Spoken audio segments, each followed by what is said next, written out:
I like the attitude, you know? Fuck you. I'll do what I want.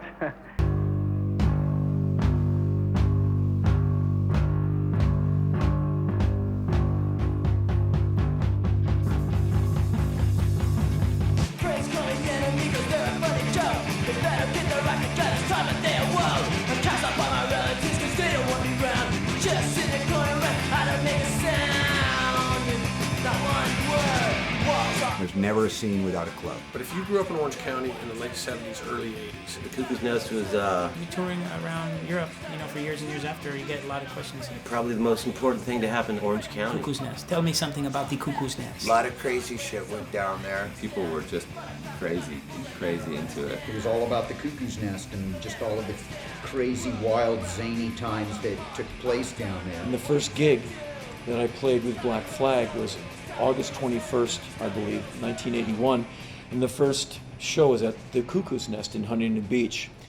In the surroundings of, suburban comfort and, manicured lawns and these perfect houses and people in their corporate jobs, and the children of these people were just looking for some life. Authorities there make a point of depriving all the children who grow up in the suburban neighborhoods, which are massive. They were like upper middle class, successful families in Orange County, and we were kind of flying under that cloak, and no one really knew what we were doing. We kind of got away with murder, really. So some really good bands and some really good songwriters, world class, even as teenagers, in those bands. The concentration of people.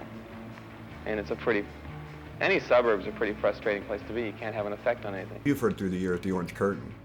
But Orange County was definitely that. You're behind the Orange Curtain. I grew up in the Huntington Beach area. I moved to Fountain Valley in 1970, and I grew up in Fountain Valley, Huntington Beach, Costa Mesa, Newport Beach area. My parents lived in Placentia. We were right on the border of Fullerton. I walked across the street and I was in Fullerton. When I think about it, we're all Orange County. We came from fine homes, but why us? Why were we there? There was other places to go. I wasn't from the beach, I was from Anaheim area. For money, I sold flowers on street corners. We'd be picked up in a van and then dropped off in these very remote areas. People would pull over and, I was robbed, I was beat up. Because that was how the world treated me, my response was very agitated and very adversarial. It came from living in a place like Anaheim for a long time. Being picked on, and maybe that was part of my detachment, and I learned to live with it, and it was just no big deal to me after that. After school, it was just like shrug your shoulders and be tough and get on with it. Fuck the world. We're already aggressive, semi-violent, kids with nothing much else to do. And then punk rock was a perfect vehicle. If you were adolescent and angry and malicious and didn't know why, and punk rock came along and you're like, oh yeah, that's what I am. I'm a punk rocker. If you're gonna be punk rock, it means you better learn to fight, because you're gonna have to. You're gonna have to fight in unorthodox places, like coming out of the 7-Eleven. Two guys are going to come out of their car and go, what's up? And it's on. Punk was just in your blood. It was just something that you didn't plan. You didn't apply to be a punker. It was like, you just were that kind of person just because of your consciousness. There were things going on that were running parallel to music movements in the country, but that were, in Orange County seemed very, very foreign. I don't think you could create those circumstances again. It was the beginning of the Reagan era, and a lot of young people, they're becoming politicized. We were from Orange County, we didn't care. We didn't want to be bothered with, politics or agitators or whatever they were. We just liked the music. And sure, we liked the Clash, and they had some social conscience, but we didn't really take that from them, because we took as much as we needed, and we were just having fun. And because there was even no hope or interest, we're never going to get signed to Sire or Warner Brothers or something. We don't care. We just want to play. We want to make noise. We want to be wild. To go down to Huntington Beach was a bit of culture shock. When you go through, the Orange Curtain. When in Costa Mesa, do like Costa Masons would do. Burn it down. How did you end up a punk rocker? I didn't like being like everybody else. You didn't want to be a hippie? No. Different way out. Yeah. If everybody painted their face, then it wouldn't be anything different. Right. So, you know, it's like, I'm here to bum lives. I don't care. Me and my friend Carl, who lived on my same street, got into punk rock about 14, 15, 77, 78. We started listening to all that music. Dwayne Peters, he starts cutting guys' haircuts, you know, giving guys haircuts in the bathroom at the skate parks. And like overnight, there was this transformation. I mean, all of a sudden we were skate punks. It was a fucking real individual thing. It didn't matter what you looked like, what your hair color was. What it was you. That's what he decides to be. And we picked all of this up from, say, our brothers, our older brothers who were surfers, or some of us who were skaters. You know, I heard about it at summer camp, and I when I got home, I asked my brother, I go, what's up with the punk rock thing? I hear about it at summer camp. He goes, ask Steve Olson. He knows. He's already into it. You would have, I know I dyed my hair blonde or something. I met this woman from Hollywood, Miss Mercy, and she dyed my hair, and I was like pretty happening in the whole skateboard world, and that kind of flipped them out. Like, whoa, what's going on? And then all of a sudden it was like, you know what? This is what's going on.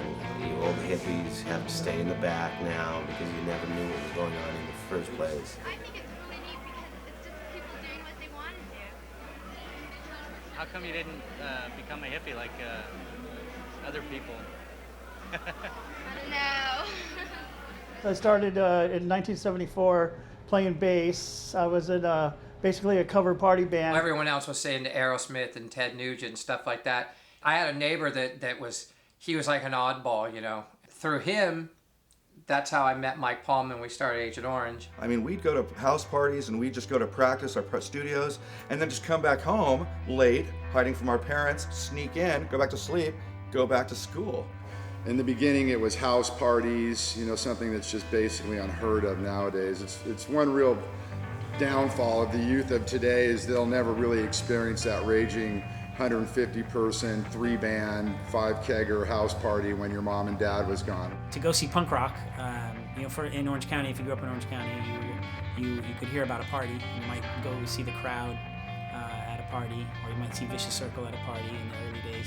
There's this man that decides, for whatever ridiculous reason, to set up a club in the middle of Orange County for a bunch of kids that really didn't deserve one. You know, it was helping try and launch a new sound, a new scene, a new attitude that by necessity had to blow a lot of the weak and square and boring 70s music and dumb blow-dried hair on both sexes and everything out the window. Jerry had opened up the club up the street called the Cuckoo's Nest, and it was still rolling along with your more mainstream rock bands at the time, you know, top 40 dance bands, things like that. We'd ride up to the club and just pound Jerry for a gig, you know, let us play, we'll bring people in. We didn't know what we were doing. It was just the blind leading the blind. It was just Jerry Roach calling, you want to play the Cuckoo's Nest with the Adolescents. It was just one of those things that one night showed up there and there was something going on and just kept on doing it. I think I was 17, but I had my brother's ID, so I could get in.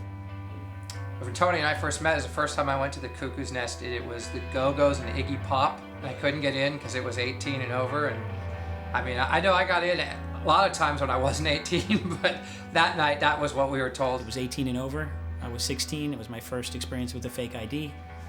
And it worked because, you know, what did they care? It wasn't that big a deal. It was a good venue to shoot pictures in because it had a tall stage. I mean, a lot of punk shows had a 1-foot stage or something like that, so the crowd was just mixed with the band, but that stage was tall enough to isolate the people and be able to do photographs there. It was a party. It was moving 100 miles an hour. There was no road map. There was no list of things to do today. Cuckoo's Nest was one of those places that helped ignite the Southern Californian punk rock scene, which in turn helped ignite punk rock music and independent music all over America, because it was a very sexy scene.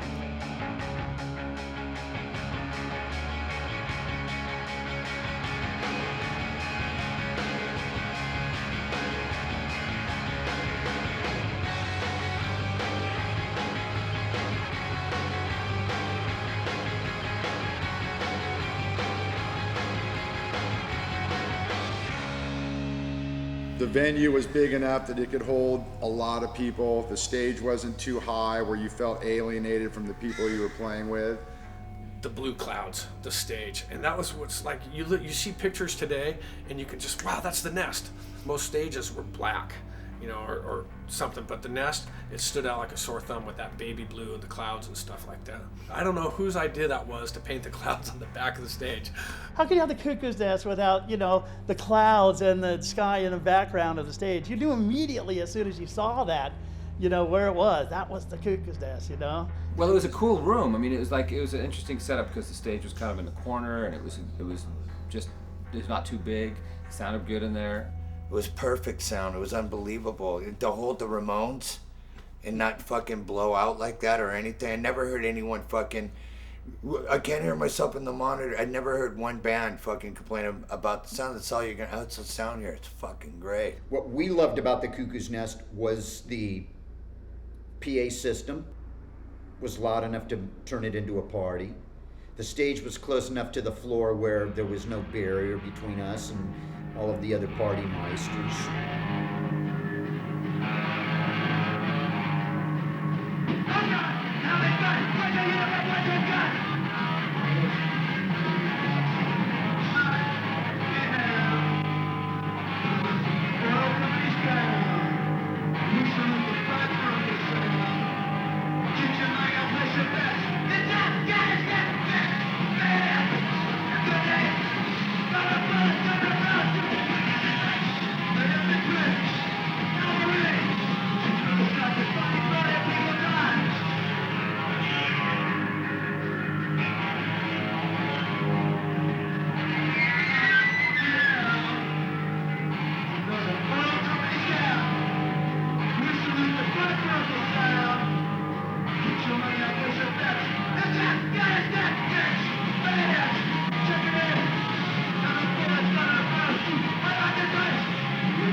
First time there, I believe the Stains opened, maybe in the first or second time I played there, which is an East LA, all Hispanic punk rock band, and the music was amazing. And the singer's name was Jughead, and he comes on stage in a trench coat, and his trench coat pockets were full of 16-ounce cans of Budweiser. One of the best punk shows I ever saw was, I think it was Black Flag's first show with Henry, with the LA Stains and the Texas Stains, which became MDC. So he produces a can of Budweiser and points it at the crowd. The crowd's like, you know, I want one, I want one. So he gave some lucky recipient a full can, unopened, of Budweiser as hard as he could, throwing it into the crowd. I think that was the night a beer bottle bounced off my head. It didn't really change trajectory. It came from the back and went and kind of kept going. And I remember it hit some youth upside the head and bounced, as a can will do when it hits the right part of the noggin, and the thing made this beautiful boom, it just disappeared to the back of the venue, and everyone kind of had to admire the arc of the can, like, wow, that was good air on that one. A little bit lower, I would have been out. Thursday afternoon at school, it's like, who's playing the Nest this weekend? You know, what are we gonna do? Who's playing? And it was, there was always something. I mean, it didn't matter. You had the Jerks, the Ramones, TSOL, Black Flag. I mean, there was always a band. The Dead Kennedys came down and played once. You could see Iggy Pop there, you could see the Ramones, you could see 999. They brought in so many great imported bands from all over the States and all over the world that fucking kicked ass, and it showed, it was like right there. Here's flavor. You want flavor? We got it right here at the Cuckoo's Nest. There was no better way to grow up. I was tired of seeing the Ramones. You're gonna go see I'd seen them 6 times already. What's going on tonight? What's at the Nest tonight? What's at the Nest? First question. Every fucking night. You know, you'd go there and you'd see these bands, and these bands were like our heroes. You know, TSOL, and though we grew up with these guys and they were our friends, but they were like our heroes. They were like, it was like we were part of that team. TSOL was like probably the most memorable band for us, and Social Distortion, because they were more like the Clash, and TSOL was just like kind of damnedy, but way cooler.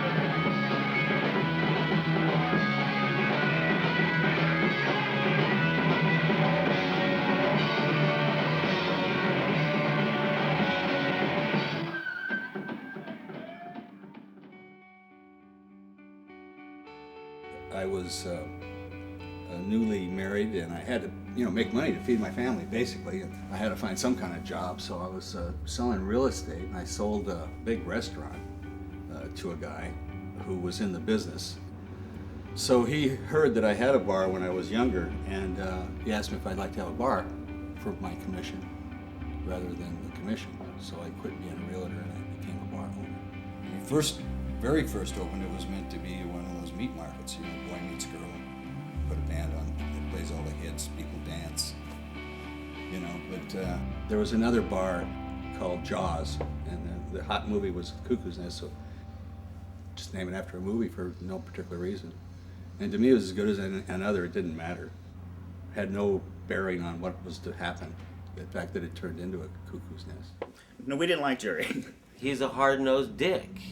I was the businessman of the band. I saw that we sold the place out. I wanted more money. He didn't want to give me the more money.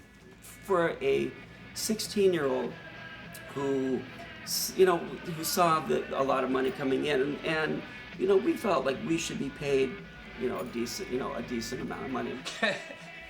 We found out from the Circle Jerks and other people, they were making more money than we were. So we want to make the same money as Circle Jerks. And well, just get down here and complain. And we're like, well, no, not now. And then we fought for a little while. I remember that. Jerry is in the room with us right now, so we won't say anything to denigrate him, but he was a real tightwad son of a bitch. And to get money out of him, you might as well go in with pliers and say, I need your molars. We felt that, all the way down the line, that there were things that were due to us that we weren't receiving. So, there was a certain amount of animosity and hostility towards the club itself, which is rather ironic, since it was the one place that we could go that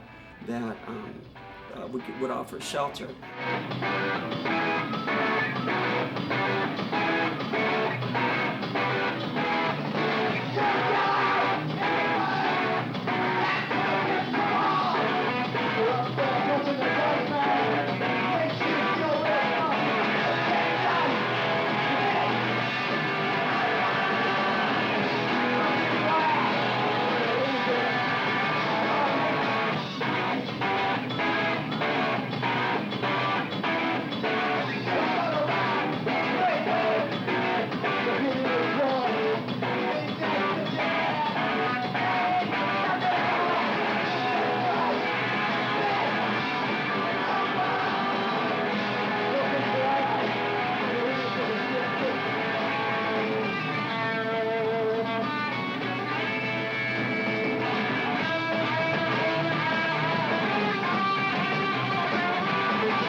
The Cuckoo's Nest sat on about 1/3 of the way into a pretty deep lot, and then there was a liquor store, which was which hydrated a lot of people. When we pulled into the parking lot at the Cuckoo's Nest, was to proceed to get our party going early, and that would be tailgating, everything short of somebody pulling up with a keg in the back of the pickup truck. We'd have one friend, we'd make him not shave for like 2 weeks before, a big show so he could try to go in and it looked like he was old enough to buy liquor.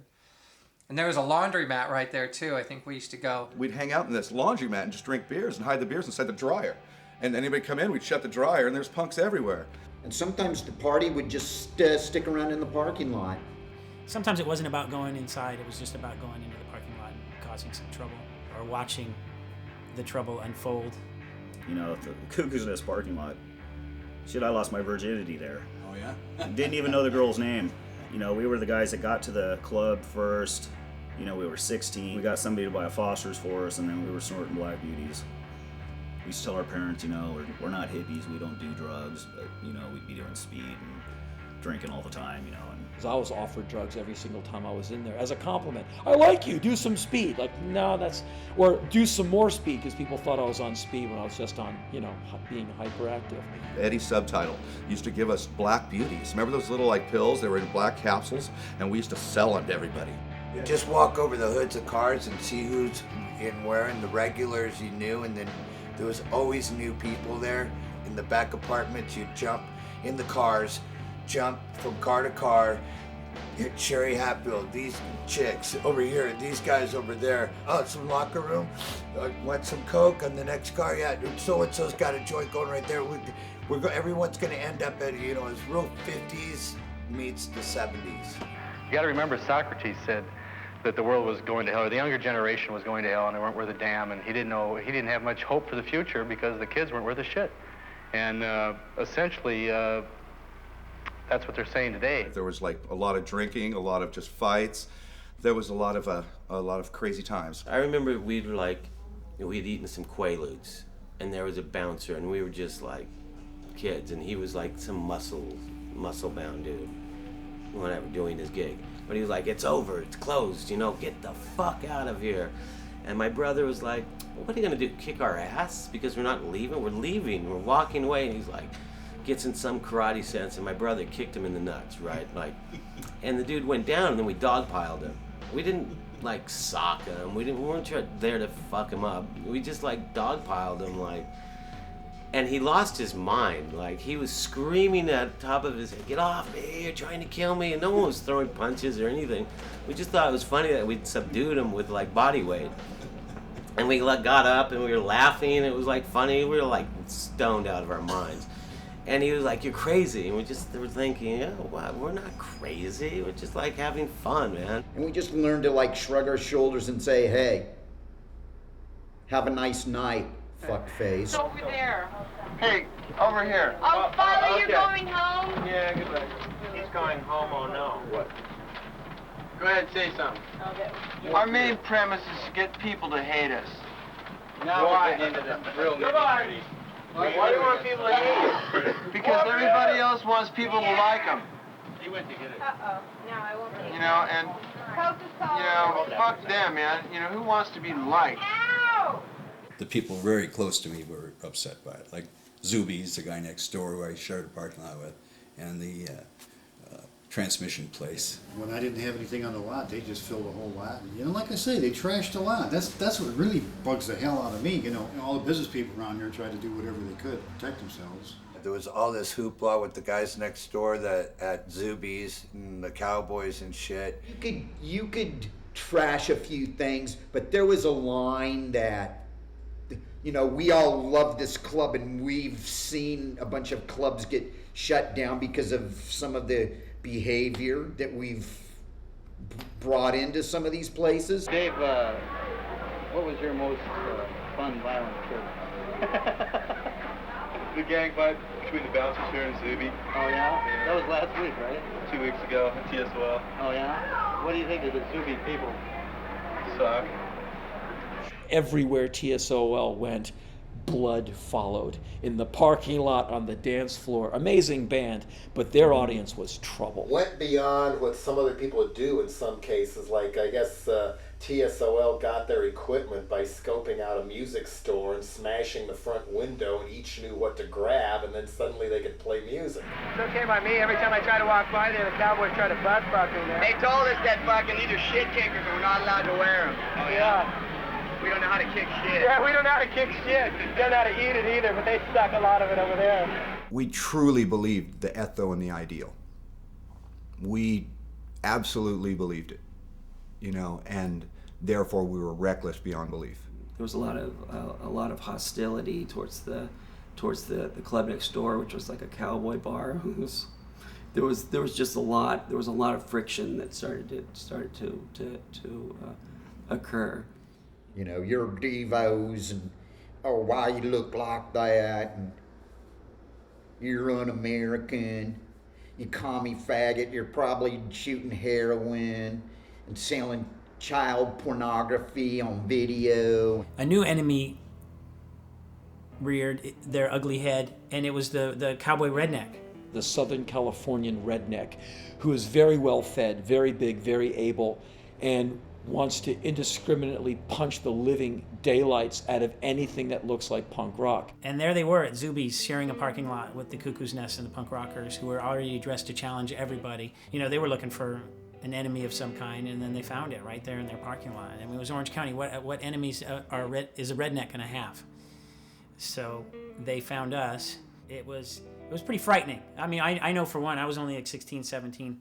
I didn't want anything to do with it. I mean, punks aren't doing anything that bad. And the cowboys, not to mention the cowboys at Zuby's, hating the punks, antagonizing them, and calling them names for no reason and stuff. Of course, the punks would retaliate, you know, like anybody would if you said, you know, you're ugly, I hate your guts. Somebody would say, you know, no, I'm not, and like wonder why they did it, you know. Like these cowboys, like came out about 5 strong. They're all, hey, you homosexuals.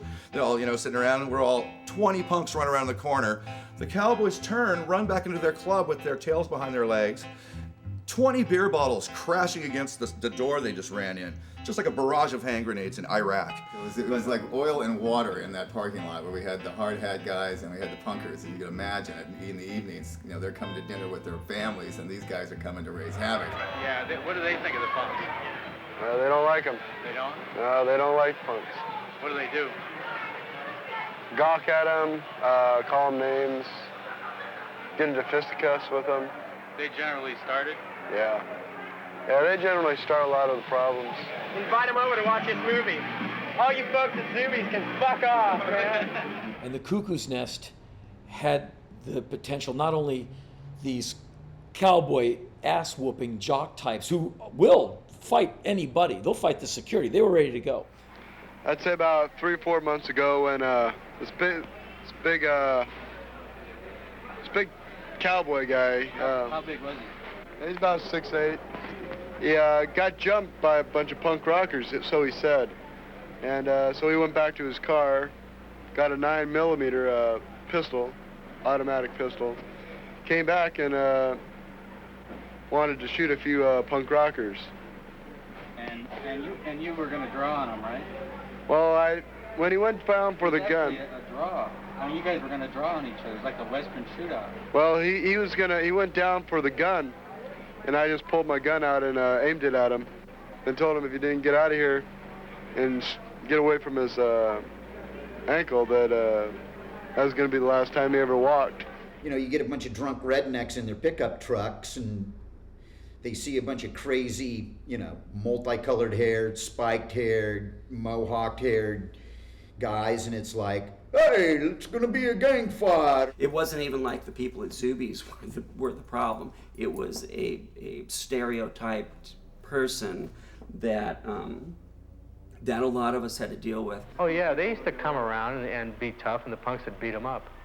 You know, it's like one time we had 6 guys in football helmets and baseball bats march up to the Cuckoo's Nest. They were going to kick some punk ass, and the punks saw them and just went, oh boy, and about 80 punks took out after these 6 people, and they dropped their bats and hauled ass. It was great. So, what do you think of the cops? They're okay guys, but they just take it to a limit, a little too far. They're just jerks. How about the Pat Brown incident? The legend of Pat Brown, you know? Pat got drunk and tried to kill a cop. Actually, we left right before the whole thing happened. An hour later, man, I heard all hell had broken loose, you know. Pat was a TSOL guy. Yeah, completely.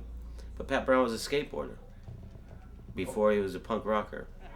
I heard some stories about you too, but you don't want to go into that. I'm a nice person. Pat, Pat especially, his greeting was a headbutt. You know, like, so that was, you know, that was another one of the police kind of setups. I want to be myself, be a person I want to be every day. I'm not like everybody else on the street. What do you think about the explosion, the fact that everybody's becoming a punk rocker? It's ridiculous. This guy, you know, Pat Brown, he was just in his car driving through the parking lot. This is like when the police were like catching you for any small thing that was going on. And Pat was just cruising, and he had a beer. He was just drinking a beer, looking for a parking place, whatever he was doing. And all of a sudden, this cowboy guy dressed as a cowboy, he stopped. You know, Pat stopped, and it's like this cowboy-like looking dude. You know, Pat was ready to have the guy say, "You're a punk, I hate you," and Pat would have killed him. You know, but he just like, he goes, "I'm a policeman," just like that. You know, and then Pat just like, he like reached in his car, and like I guess he tried to turn off the car or tried to, I don't know, choke him, or who knows what the cop was going to do to him. But like Pat just like punched. You know, if you're in a car, you know, jet too. The cop is here. Pat is driving out. They're all, "Stop." Pat's all, "No." Floored it. Cop just goes, "Shit, I'm gonna get run over, right?" We're all just hanging, right? And then unloaded a gun into a car with people everywhere as he's driving away with 5 or 6 people in the car. I talked to one of the kids that was in the car and said, "Yeah, Pat swerved at him." And then the cop got up, shot 3 rounds into the car. Could have killed one of those kids. We're all, somebody's got a gun. We're hearing these pops going. I guess the cop fired a few shots into Pat's car. It wasn't the same after the cops worked him. He beat him pretty bad. Yeah, he was never the same, and that was the craziest thing to ever happen. I mean, our friend, you know, pushed these undercover cops out of his way and drove his car over them and ran off. Once you take a car anywhere near a cop, they're gonna fire shots at you, and there's gonna be no litigation about it. There's gonna be no inquiry. Yeah, I think we all knew that. I think Pat, you know, "Hey, they're firing shots at me." He wasn't sitting around going, "This is outrageous. There's gonna be litigation to be. This is a violation of my civil rights." Pat was a very unique person, and you know, God rest his soul. Rest in peace, Pat. Pat Brown he fell off his bicycle, hit his head on a rock, died. Pat, wherever you are, punk rock heaven. I mean, they shouldn't start fights instead, just having a fun time. Why go to clubs and have fights for no reason? Beating one guy because he has longer hair or something. It's like Jack at TSOL, he has long hair. He doesn't start fights with anybody. He's a hippie, and down in his heart he is. It's like Ron and Todd. Todd loves Judas Priest. He's a hippie. I know, he told me he was going to go see him. I couldn't believe it. He's going to see Rush, too. Look at his band. TSOL is a rock and roll band. They're not no punks. They're out to make money. They don't even like punk rock. There's no such thing as punk. Pat Brown, ran into the ground. Pat Brown, tried to run the cops down. Pat Brown, ran into the ground. Patrick, Edward Brown, tried to run the cops down. Well, Patrick, Edward Brown, tried to run the motherfucking cops into the ground. Well, Pat Brown. If you didn't dance when the Ramones were playing, we'd jump you. It was just like, this is the fucking, you know, these are the rules. You gotta dance the whole time. Jump around, get sweaty, scream and yell, guzzle a few drinks, go back out. All going up and down, then you kind of bounce sideways and run into the person next to you, and that's still cozy and fun. And then some people decided to skip the up. When the dancing went from pogo, which is one thing okay, we're in the pogo, we're pogoing, everybody, I'm only 16, everyone's scary around here. And then all of a sudden it went to what later was, I guess, coined by the LA Times as slam dancing, when it went like that, and then it was this, it was punching. You know, it was dangerous. You didn't know what was going to happen to you. But it was a toughening up area for fighting anywhere else. The thing about seeing the punk bands there, by now they were starting to do the slam dance and do the moshing. That was the part that really got me, was seeing this physical contact and seeing these people just bashing into each other. All these guys. Occasionally you'd see a girl there, but it was pretty much a guy's hangout, and it was just electric. The slam dancing and all that stuff started there. Yeah, looking back on it, like I said, I started realizing that wow, that something started there that was pretty earth-shaking, and then it endured and it didn't go away. And that, of course, was the slam dancing, or what they want to call it, the mosh pit. Well, I think that it's just the overall influence physical contact. I think that's a necessary element of punk rock, and it's really easy to get involved in it because all of a sudden you're out there banging with someone and it feels natural almost, you know? It's fun. You're standing there on the side and all of a sudden action starts behind you, and you're standing in the same place, but you're in the middle of the floor now, you know? So it's either slam out of there, stay slamming in there, or get knocked down, you know? So you have to start Slam your way out. You go slam your way out. And that's cool, that's fun. Though you're bouncing up and down and sweating it up and running into each other, ultimately, no one's trying to hurt the other person at all. I'll never say that I started or invented slam dancing, because I've seen monkeys in the zoo running around, swinging their arms back and forth, you know, being all crazy. But my style was pretty running around, arms flailing, legs in the air, microphone. And a lot of the kids picked up on that and started to kind of imitate that style that I was doing. And then all of a sudden, you know, you get 5 guys doing it, then all of a sudden 10 are doing it, and pretty soon 50 are doing the same thing, and it's turned into this big slam thing. It wasn't to the point where guys were slamming, trying to get the guy behind them in the face. It was just, you know, just the style of the time was running around. Instead of pogoing, you know, which I would crave for after it turned into the fight days, you know. It's like, quit fighting, pogo, man, let the girls in here. That's what we're all here for, you know. But once the evolution started, it couldn't be stopped. And people have said, hey, you know, you're the guy that started slam dancing. And I'll say, well, you know, I had a certain style and some people picked up on it, but I would never, you know, be that arrogant to say that I started slam dancing.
Anybody knows what's going on about punk rock, it's you. Do you think? I do.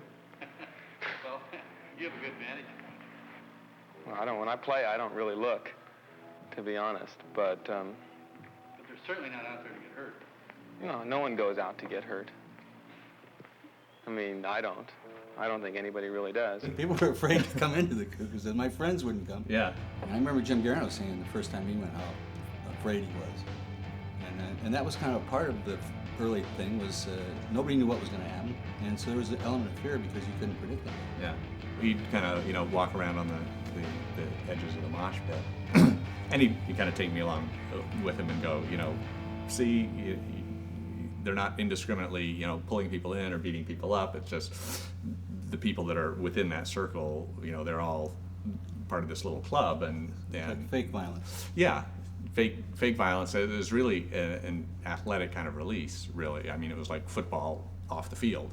Well, you don't break bones or anything. You get bruises and swollen parts of your body. That's nothing really that big. It's like a chaotic, really drunk high school dance, Do you remember, you know what it was like? And sometimes I remember you'd like just walk into the crowd and go, watch this, and just, you know, walk through the crowd and nothing would happen.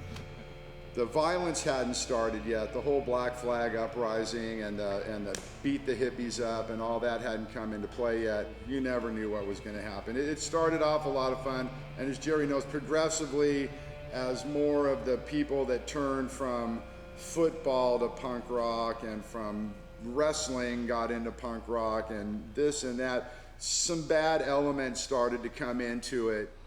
It got labeled hardcore. It was a little more extreme, a little more intense, and eventually it got faster in tempo than punk had been.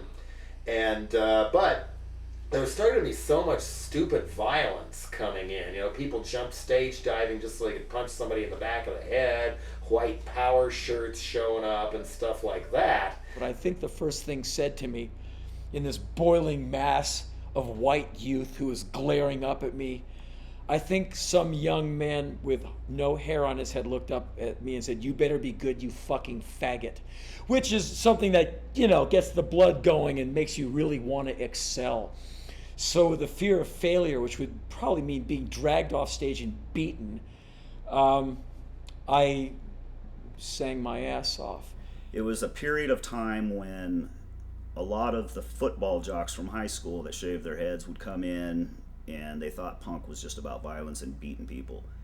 And that's when the scene started kind of turning towards the negative.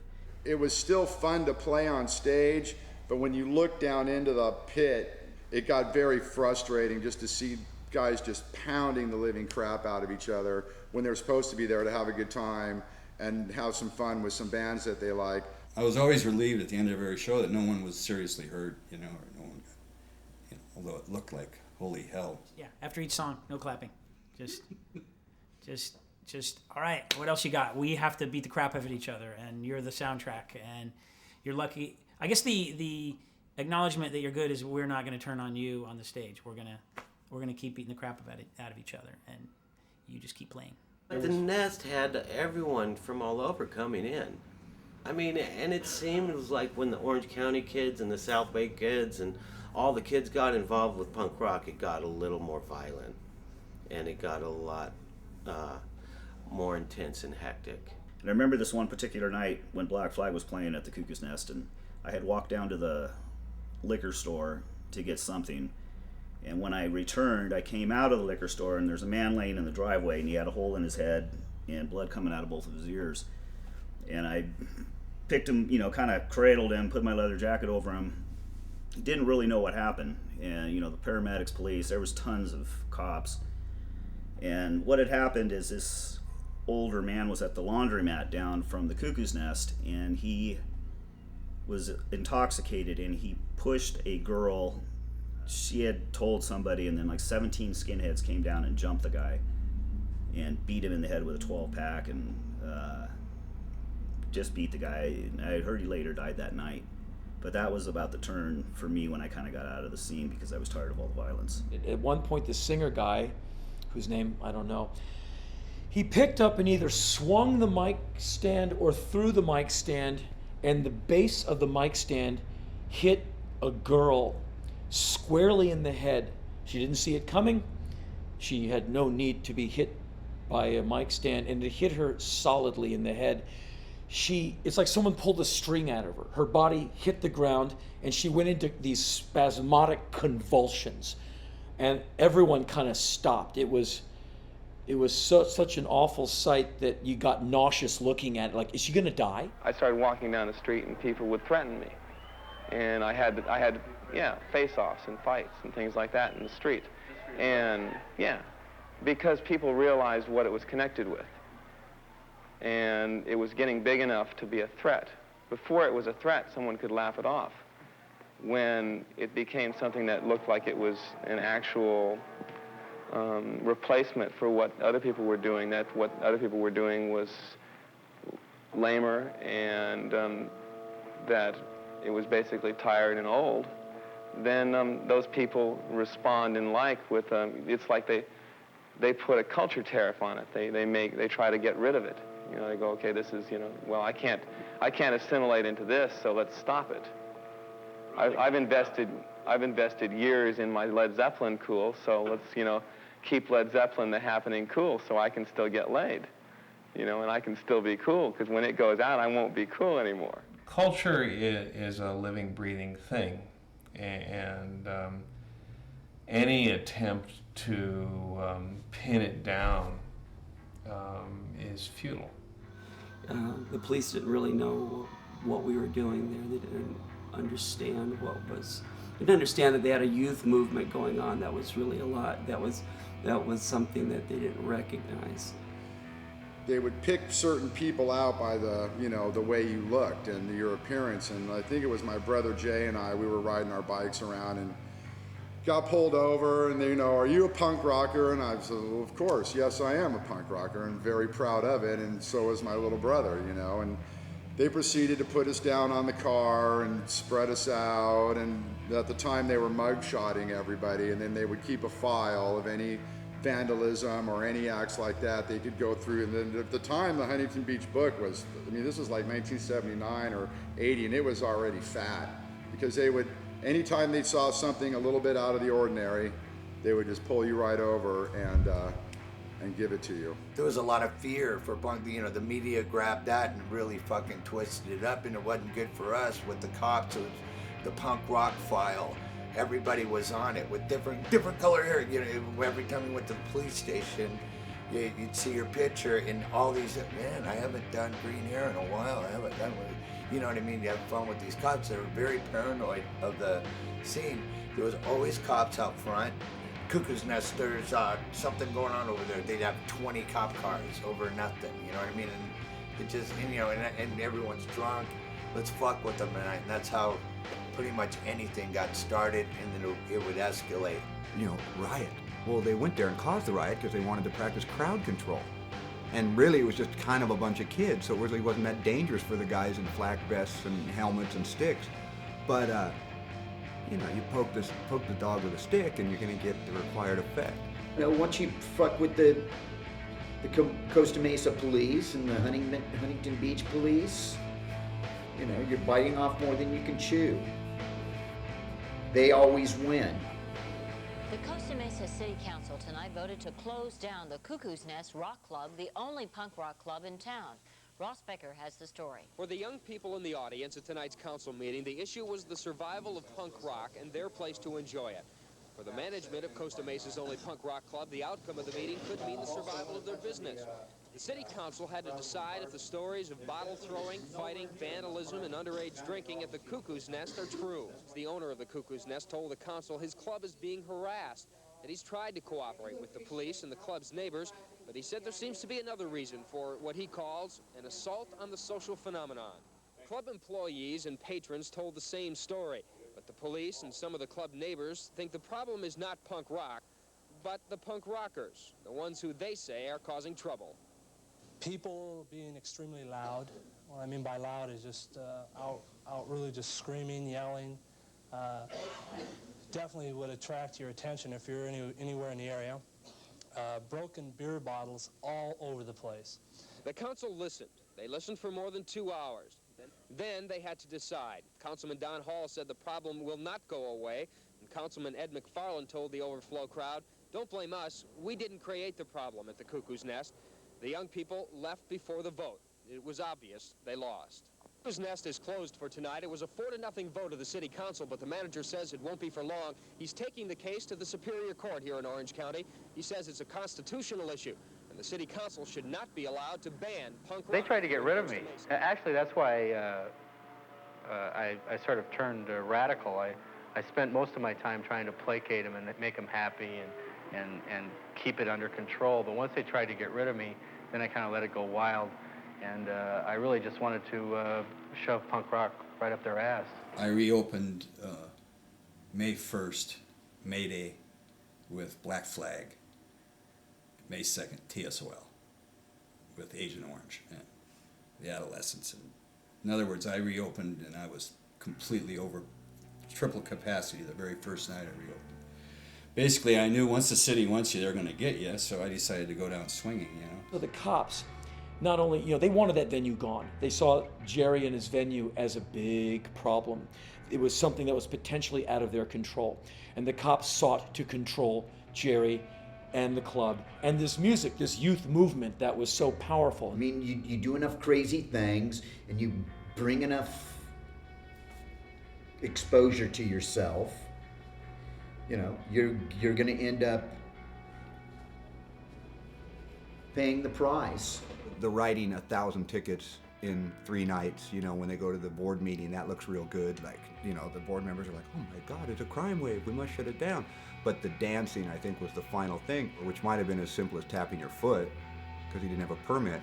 It was just like, new rules, you can't, you need a dance license and we're not going to give it to you. So I basically, eventually, they started arresting so many people that people quit coming anyway. But to call it violence, where somebody's getting killed or something, is pretty ludicrous. I mean, it stems from somebody on the outside trying to sensationalize it or trying to simplify it. Jerry got closed down for the dancing was, I think, the final Achilles heel. That's the way they found it. We'll get him this way. The officialdom wants things to stay the same. They want things to run smoothly. They don't want these hiccups of unexpected, unpredictable behavior. And pretty much, as long as you've got teenagers on the planet, you're going to have that in some form or another. It's like illegal or something, or it was illegal, and you felt like it was illegal when you were doing it. That's what really got me. I would have probably fought longer if I still had the people, but because of the mass arrest, it became really more than a game to go there. Now it was you could go to jail, and it's well documented that they arrested hundreds, big sweeping. They arrested me in one of their sweeps. They arrested a lot of people for jaywalking. One guy got it for not cramping his wheels against the curb. One guy got it for not wearing eyeglasses. Well, because his license said he needed to wear eyeglasses. Eventually, the word was out. If you go to the Cuckoo's Nest, you might get arrested before you get inside the building. I mean, they were ready to literally take on the entire audience. They had 25 cars there, and they were all lined up outside, in full force, and they had the 2 cops in 2 formations outside so that they could come into the parking lot without being outflanked, right? And put a pincher on the audience that was, as they would come out of the club, right? And the people who were still in the parking lot. And they were ready to do that. They were ready to close the thing down and basically, physically take on the entire audience. Yeah, back then there wouldn't be like a punk rock benefit to save the Cuckoo's Nest. That would have been weird. We would have thought, what's Jerry? He owes me $50 or something like that. I don't think anyone would. But today, if it was a club shut down today for 5 seconds, there's a benefit. It was fun. I mean, those days were fantastic. I don't think they'll ever happen again. Not for me. Aren't they happening right now at any other clubs? Well, there's I don't know, maybe this will be the first time in history that the authorities and the powers that be will, stamp out a fad by repression. But I think it just makes it stronger.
that an indication that punk rock is dying? That it was just a fad that just passed?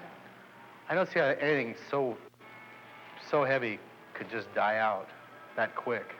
I just think we'll see more repercussions, and I think it's festering under, bubbling under, as they say. These were hit records that didn't become radio hits because they weren't corporate major labels, and if Rodney didn't play it, nobody would except the college stations. But in retrospect, it doesn't surprise me that the OC sound was kind of the cradle of what made bands like Bad Religion, and then later much bigger Green Day and Offspring especially, who openly trace their lineage to TSOL. They got big because finally the masses heard that type of punk sound. I knew enough to know back in those days that we were part of something that was really, really important. So yeah, I was right about that. We were clueless. If anybody says to you from our group of bands and musicians and people that, yes, we knew that this was going to turn out to be as big as it is, and we knew that the Warped Tour was going to start because of this, and we knew that Green Day was going to sell zillions of records because of this, and Blink-182 and New Found Glory and all of these other Paramours and all of these other bands, they're full of shit. They can go fuck themselves because they're 100% wrong.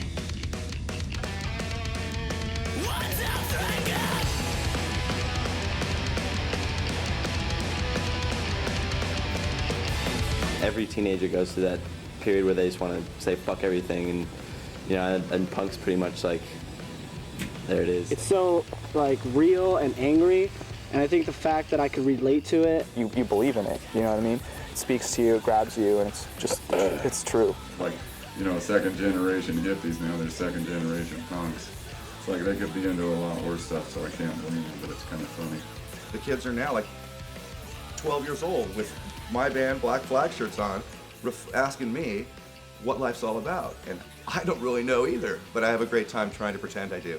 We were 12, 13, listening to Black Flag and the Germs and all those TSOL, all that kind of stuff. TSOL, Black Flag, Circle Jerks. A lot of people are claiming punk rock, and I don't care. I mean, people could say they're punk or whatever, but all I know is, for me and for us, if we play a show at the Vault, well, we're gonna have DI play, and then we're gonna have the Diffs play. Old punk rock, dude, groundbreaking shit. I feel indebted to them.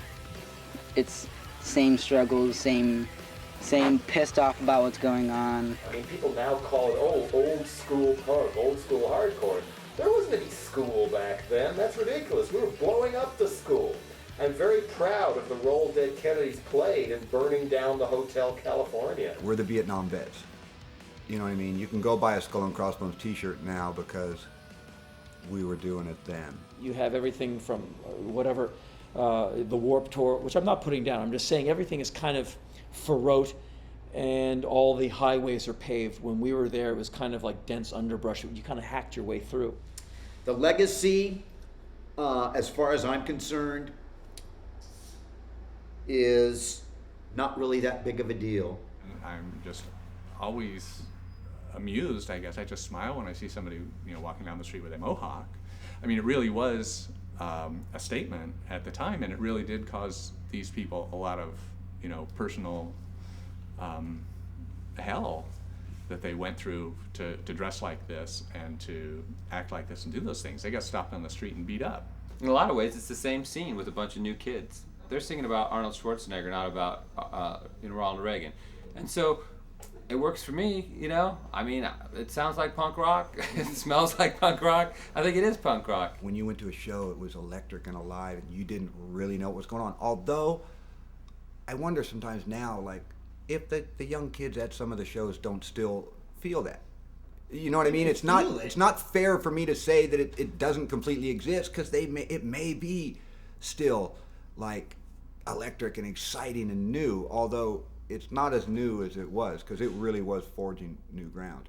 Fucking playing your music, doing your own thing, fucking not giving a fuck if anybody else likes it, not giving a fuck if anyone cares, then you could be a punk if you want to be a punk. I was intertwined the Cuckoo's Nest. There wasn't much difference between Jerry Roach and the Cuckoo's Nest, so it was always personal. And Jerry always had this really kind of lighthearted approach to the whole thing. It's like these were kind of, you know, people that he really enjoyed watching, and just the whole scene was intriguing. I don't think Jerry had to fight it as long as he did. I think he did it because it became personal, which made him one of us and not one of them.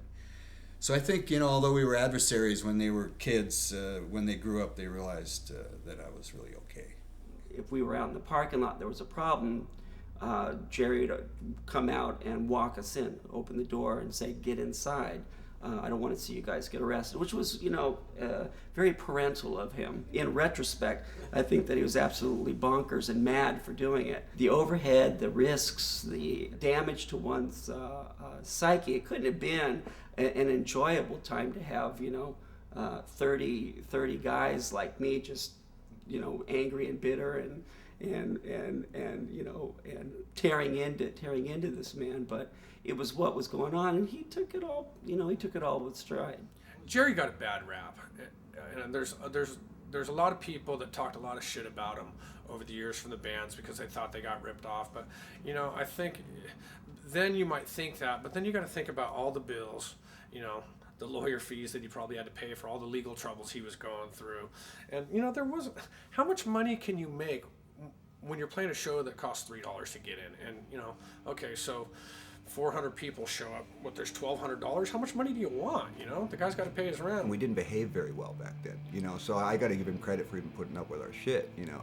We're always sneaking people in, we're always fighting with the security, we're always, you know, doing something. He was dealing with just all these menaces, and my band might have been one of them.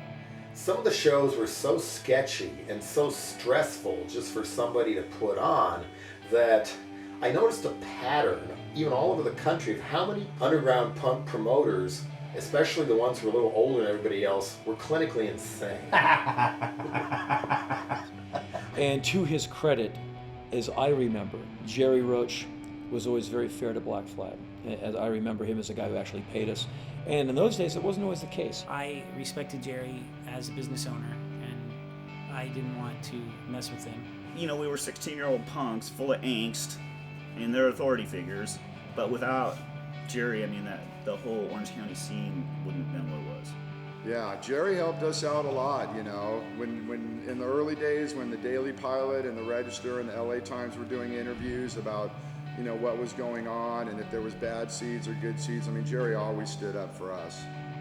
The gravity of what Jerry Roach did is unmeasurable to change rock and roll history, because he pretty much started a movement and helped a movement evolve out of Orange County, not to mention challenging the police department, challenging social ethics, morals, everything involved. I don't know what would have happened if there wasn't the Cuckoo's Nest. I don't think there would have been anywhere else, really. No one seemed open-minded enough to open it up. No. You know what I mean? I'm not here to suck the ass of Roach, but like you did, like give everybody, no, you know what I mean? Like now that you're a little older and you have a little bit of fucking clue. Roach was like the dude who let us come to his place and have a good time. I don't know. I know I had a lot of great times at the Cuckoo's Nest. Jerry introduced me to my wife, who I've been married to for 20 years in November. How about that? That's a good memory for Jerry Roach. Jerry, he's a good one.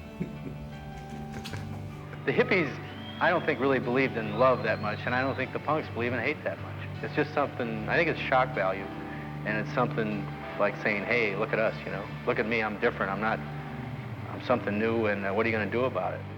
But this is what people went through to try and carve out a place to play this music that the establishment, as it was called then, was against, and the music establishment was against as well. Punk rock is just a bunch of Neanderthals or something. And so much history is painted of the violence and the slam dancing and people getting hurt and people worming on glass and all that stuff.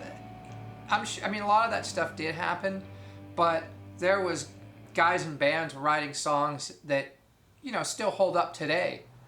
And we were all from this little chunk of this corner, and I mean, just if Fullerton alone had Agent Orange, The Adolescents, and Social Distortion. Who would have thought that 30 years later, people are still talking about this little nightclub the Nest in Costa Mesa, California. And it is. It's legendary. It was a pretty magical time, you know, that little stretch of a few years in the late 70s, early 80s where all, you know, there was a lot of great bands. It was about the only venue that a lot of these bands could play, and so it was a hub, you know. I miss the Cuckoo's Nest.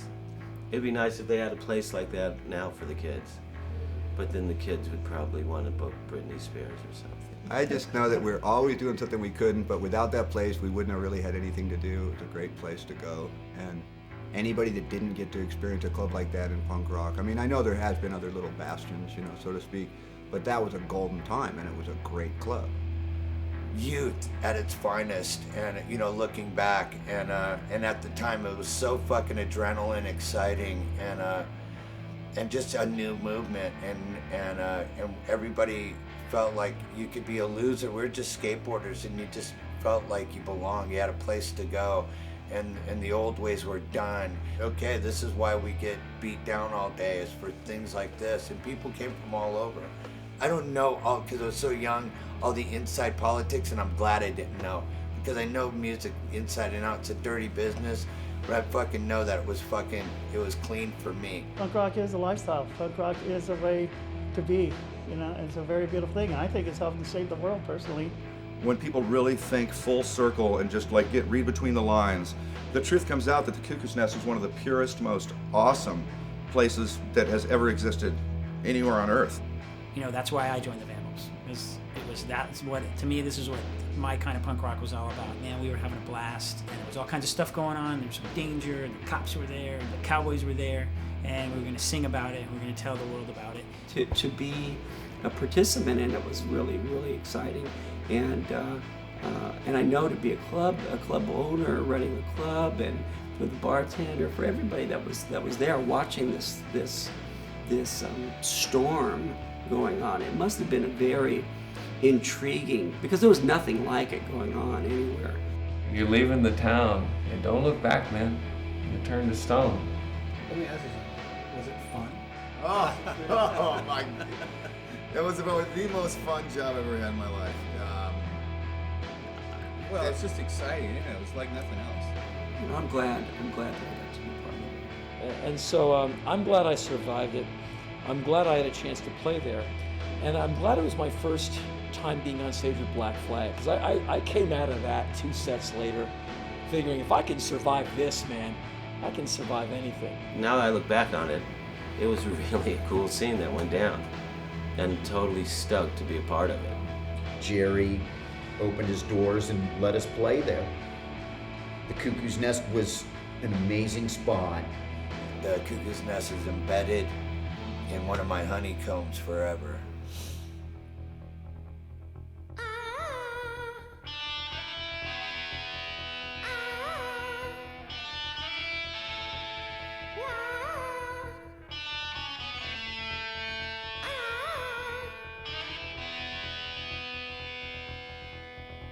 I want to be a cowboy. I'm going to be a cowboy. I'm born to be a cowboy. I want to be a cowboy. A cowboy! Uh-huh!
wouldn't make it as a punker.